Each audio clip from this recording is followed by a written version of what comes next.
नमस्कार। हम लोग आज वज़ीराबाद के हनुमान मंदिर पर खड़े हुए हैं और आप इस मंदिर के चारों तरफ देख रहे होंगे कि काफ़ी सारी हरियाली है और कई सारे पेड़, रबड़ से लेकर के, केला से लेकर के, अमरूद से लेकर के कई तरह के पेड़ आप देख रहे हैं। तो इन सब पेड़ों के पीछे कई लोग हैं, लेकिन एक हमारे साथ के ही चहेते चेहरे जिनका नाम प्रेम प्रकाश जी है और वो हमेशा से पर्यावरण पर काफ़ी ध्यान देते हुए आए हैं। और शायद यह एक वजह रही है कि कोरोना काल में जब पूरी दुनिया ऑक्सीजन के लिए हाहाकार मचा रही थी, तो इन्होंने सोचा कि ऑक्सीजन का सबसे बेहतरीन सोर्स अगर कोई है तो वो है पेड़। इस सोच के चलते इन्होंने ये जो आप नीम का पेड़ देख रहे हैं, इन्होंने अपने हाथों से इसको लगाया। इसके अलावा एक आगे अमरूद का पेड़ है, उसमें भी इनका श्रेय है, और इधर पीछे एक नीम का पेड़ है, वो भी इनके द्वारा लगाया गया है। कुल मिलाकर के इन्होंने 10 पेड़ लगाए थे, लेकिन संरक्षण के चलते 4 पेड़ सही सलामत हैं। और भविष्य में मुझे लगता है कि जब आप लोगों में से कोई यहाँ पर आएगा तो इन पेड़ों को देख करके शायद प्रेम जी को आप ज़रूर याद करेंगे। तो सर, मैं बहुत बहुत धन्यवाद करता हूँ, आपने इस तरीके का इनिशिएटिव लिया जो आज के समय खास करके युवाओं में तो बहुत ही मुश्किल से देखने को मिलता है। लोग मुखर्जी नगर आते हैं और अपनी किताबों की दुनिया में खो जाते हैं, लेकिन सच में जो इस प्रकृति के साथ जो इंसान का कंट्रीब्यूशन है, जिसके चलते हमारा अस्तित्व बना हुआ है, उसको वो बिल्कुल भूल जाते हैं। तो मैं फिर से आपका धन्यवाद करना चाहूँगा।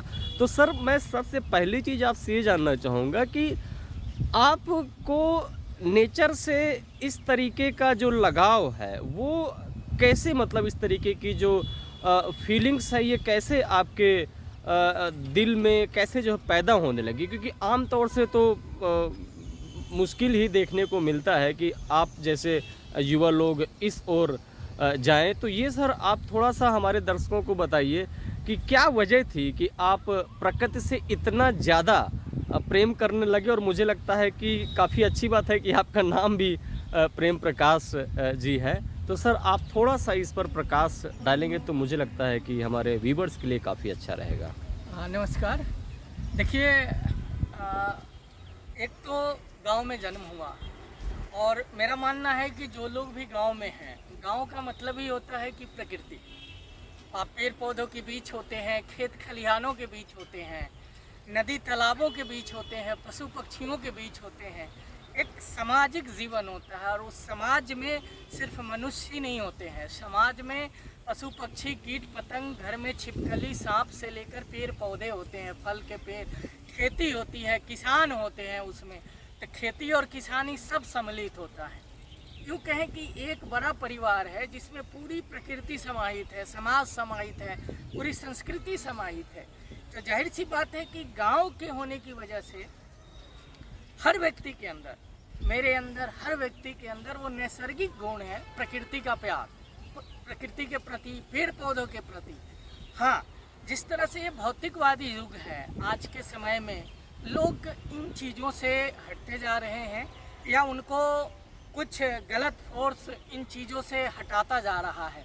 शायद वो बाज़ार के गलत लोगों के संपर्क, उन गलत चंद लोगों के संपर्क में है जो अपने सेल्फ बिजनेस के पर्पज से शायद उन्हें प्रकृति से काट रहे हैं, अपने और अपनी जन्मभूमि से काटने की सोच रहे हैं ताकि वो व्यापार कर सके, बना सके। लेकिन मेरा मानना है कि कहीं ना कहीं मैं नैसर्गिक रूप से जो मेरा प्यार है वही है और चेतन मन में वो चीज़ें दबी थी। और दूसरी चीज़ है कि लंबे समय तक शहर में रहते हुए कहीं ना कहीं मुझे लगा कि शायद मैं कुछ चीज़ें खो रहा हूँ। बहुत लंबे समय के बाद ये एहसास हुआ कि मैं अपने गांव प्रकृति से खो रहा हूँ। और साथ में उसी दरमियान जब कोरोना आया और कोरोना में हमने देखा कि ऑक्सीजन की मारा मारी है, लोगों को ऑक्सीजन की कमी है, प्रकृति की कमी है और लोग कंपनियों मेडिकल के पीछे भाग रहे हैं, डॉक्टर के पीछे भाग रहे हैं ताकि उनको ऑक्सीजन मिले, सिलेंडर मिले। मुझे लगा कि इन पेड़ पौधों से अच्छा ऑक्सीजन कौन बना सकता है। भगवान से बढ़िया ऑक्सीजन न धरती पर किसी ने बनाया है न वो बना सकता है।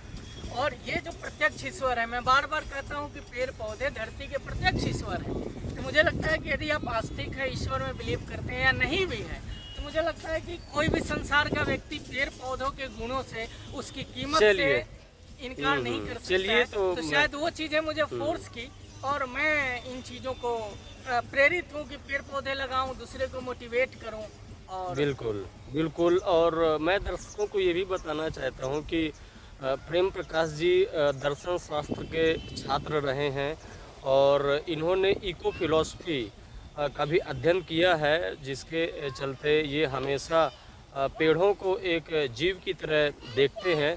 तो सर मैं एक चीज़ ये भी जानना चाहूँगा कि आज के युवाओं में मैं देखा हूँ कि वो लोग सारा दिन फेसबुक और व्हाट्सएप पे ही बिज़ी रहते हैं। तो और हमें ये भी मालूम है, क्योंकि हमने देखा है कि हमारे प्रधानमंत्री जी कहीं भी जाते हैं तो वो पर्यावरण के संरक्षण की बात करते हैं।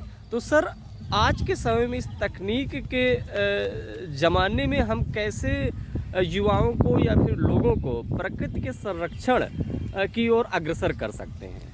देखिए, खासकर जो युवा पीढ़ी है, आपने बड़ा ही जो सवाल उठाया, समसामयिक सवाल है कि जिस तरह से सोशल मीडिया ने ग्रसित कर रखा है जी, और खासकर युवा पीढ़ी है, वो घंटों, बल्कि मैं कहूँ कि दिन के वो कई घंटे वो अनावश्यक सोशल मीडिया पे व्यतीत कर रहे हैं, व्हाट्सएप हो, फेसबुक हो, यूट्यूब हो। मेरा मानना है कि जो तकनीक है, जो क्रांति है, बहुत बड़ी क्रांति है, लेकिन यदि हमने इसका गलत इस्तेमाल किया चाकू की तरह, तब दो चीज़ें हैं कि चाकू की तरह हम फल काटें या अपना गर्दन काट लें।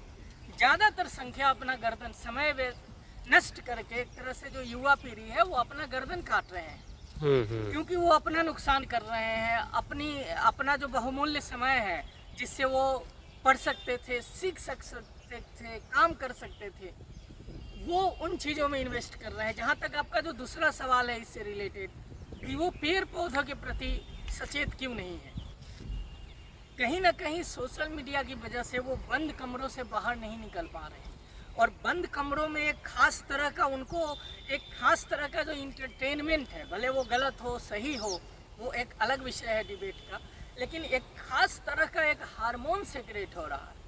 और हर युवा पीढ़ी अपने टेस्ट के अनुसार जो सोशल मीडिया पे समय बिता रहा है, जिस तरह से उनके माइंड में एक खास हार्मोन सेक्रेट किया जा रहा है बाजार फोर्स के जरिए, कहीं ना कहीं वो चंद लोग जो गलत लोग हैं, जो हमें दूर करके अपना बाजार, अपना हित साधना चाहते हैं, वो चाहते हैं कि युवा पीढ़ी इसकी कीमत ना समझे और वो अपने घर पे, जैसे अमरूद का पेड़ है, आम का पेड़ है, केला का पेड़ है, आज ये गाँवों में जिनके पास पहले घर था, आज भी बहुसंख्यक लोगों के पास ये चीजें उनके घर पे है, लेकिन आज वही लोग उसको काट रहे हैं। घर अनावश्यक जरूरत, जहाँ उन्हें 5 कमरों की जरूरत है वो 10 कमरे बना रहे हैं, संगमरमर लगा रहे हैं, पेड़ पौधों को काट रहे हैं। और वो जो अमरूद है, आम है, केला है, पपीता है, जो एक घरेलू फल था, इसके लिए हमें कभी मार्केट जाना नहीं पड़ता, उस पे हम मार्केट पे डिपेंड हो रहे हैं। तो कहीं ना कहीं युवा पीढ़ी को इसके प्रति माँ बाप को सचेत करना होगा, समाज को सचेत करना होगा।